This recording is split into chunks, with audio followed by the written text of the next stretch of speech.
अस्सलाम वालेकुम जी, कैसे हैं आप सब। उम्मीद करती हूँ आप सब ठीक ठाक होंगे। अच्छा जी, मैं काफ़ी दिनों से ना जो वीज़ा प्रोसेस है ऑस्ट्रेलिया का उसमें डिलेज़ देख रही थी, तो मैंने सोचा क्यों ना इस चीज़ पे वीडियो बनाई जाए, क्योंकि बहुत सारे स्टूडेंट्स जो बहुत ज़्यादा परेशान हो गए हैं।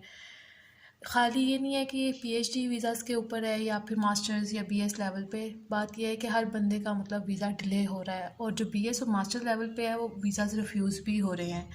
इवन कि उनका जो रिफ्यूज़ल रेट है वो बहुत कम है, लेकिन फिर भी जो वीज़ाज़ हैं वो डिले हो रहे हैं, जिसकी वजह से सिर्फ़ और सिर्फ स्टूडेंट्स को सफ़र करना पड़ रहा है।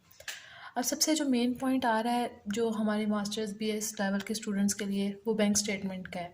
पहले तो ये होता था कि आप बैंक स्टेटमेंट नई तैयार करते थे, आपका एजेंट आपको बोलता था कि आपने बस 1-2 महीने की पहले की कर लें और उसमें आप इतनी देर पैसे रखें और उसके बाद निकाल लें।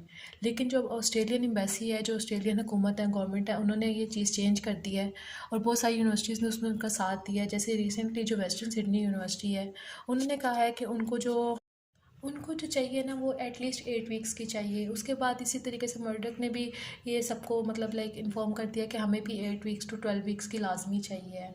फिर कुछ स्टूडेंट्स आ जाते हैं हमारे पास, जो पीएचडी के स्टूडेंट्स हैं, वो बेचारे भी काफ़ी टाइम से वेट कर रहे हैं, और पाकिस्तान में तो इसका बड़ा बुरा हाल हुआ है।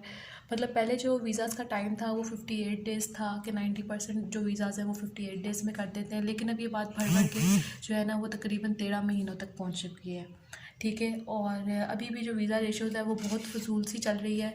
मतलब पीएचडी में जो मेरी स्टैटिस्टिक्स के मुताबिक वो ये है कि वीज़ाज़ जो सबसे ज़्यादा अभी तक ग्रांट हुए हैं वो मार्च में हुए थे। ठीक है, और इसी तरीके से जो सबसे लीस्ट हुए हैं वो हमारे पास हुए हैं जी जुलाई में। ठीक है, और अभी तक जो नवंबर है हमारा, उसमें अभी तक वीज़ाज़ ग्रांट नहीं हुए पाकिस्तान में। इवन दो कि इंडियंस को भी वीज़ा मिल चुका है, मतलब, और उनको जो वीज़ाज़ हैं वो 1-2 दिन के अंदर भी मिले हैं। अब पहले तो ये बात आ रही थी कि जो ऑस्ट्रेलियन गवर्नमेंट है उधर के इश्यूज़ हैं कि उनकी एम्बेसी में मतलब जो उनका स्टाफ है वो करप्ट निकला, या फिर उनकी चीज़ें कुछ इस तरीके से ख़राब हुई, उन्होंने स्टाफ चेंज किया, या मतलब इस तरह की चीज़ें आ रही थी। लेकिन अगर उनके स्टाफ का इतना इशू था, जो मेरा ओपिनियन है, तो फिर ये इनको कैसे ग्रांट हो रहे हैं, मतलब लाइक ईरानियंस को भी वीज़ा ग्रांट हो रहे हैं और इंडियंस को भी। इवन दो रेट कम है लेकिन एटलीस्ट ग्रांट हो रहे हैं। पाकिस्तान में ये सीन टोटली अक्टूबर और नवंबर में, मतलब अक्टूबर में 1-2 होंगे और नवंबर में तो टोटली अभी तक नहीं देखा गया। अच्छा जी, नेक्स्ट जो बात है वो ये है कि आप लोग सब उम्मीद रखें, इंशाल्लाह सबका वीज़ा आ जाएगा। ठीक है, जो रिफ्यूज़ल रेट है पीएचडी का वो 0.00 समथिंग करके है, कि बिल्कुल ही ना होने के बराबर आपका है।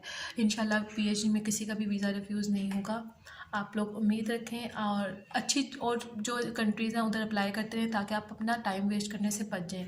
बहुत सारों का टाइम जो है वो पहले ही बहुत सारा वेस्ट हो चुका है।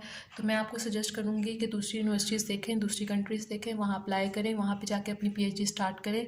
ठीक है, और मतलब जब तक आप रास्ते ढूंढते नहीं हैं, आपको रास्ते इस तरीके से नहीं मिलते, तो हमेशा कोशिश किया करें कि हर चीज़ में से पॉजिटिव चीज़ निकालें। ठीक है, क्योंकि आजकल ये नेगेटिविटी बहुत ज़्यादा हो गई है, हर बंदा डिप्रेस्ड हो चुका है अपने वीज़ाज़ को लेके, अपनी एजुकेशन को लेके। लाजमी टाइम वेस्ट हो रहा है, तो स्टूडेंट्स का यही हाल होगा। इन सब चीज़ों में, गवर्नमेंट के चक्करों में, एम्बेसीज के चक्करों में सिर्फ़ और सिर्फ एक स्टूडेंट पिस रहा है।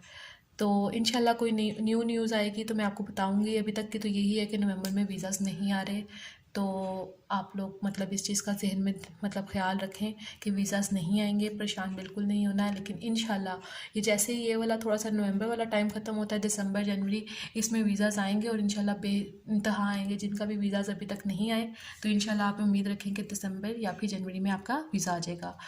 मिलेंगे इंशाल्लाह एक नई वीडियो में, नई स्टैटिस्टिक्स के साथ, नई न्यूज़ के साथ। जैसे मुझे कोई न्यूज़ मिलती है एम्बेसी से, या मतलब पता चलता है यूनिवर्सिटीज़ में कोई चेंज आता है, तो मैं आपको ज़रूर बताऊँगी। तो तब तक बने रहिएगा, इंशाल्लाह मिलेंगे एक नेक्स्ट वीडियो में। अल्लाह हाफ़िज़।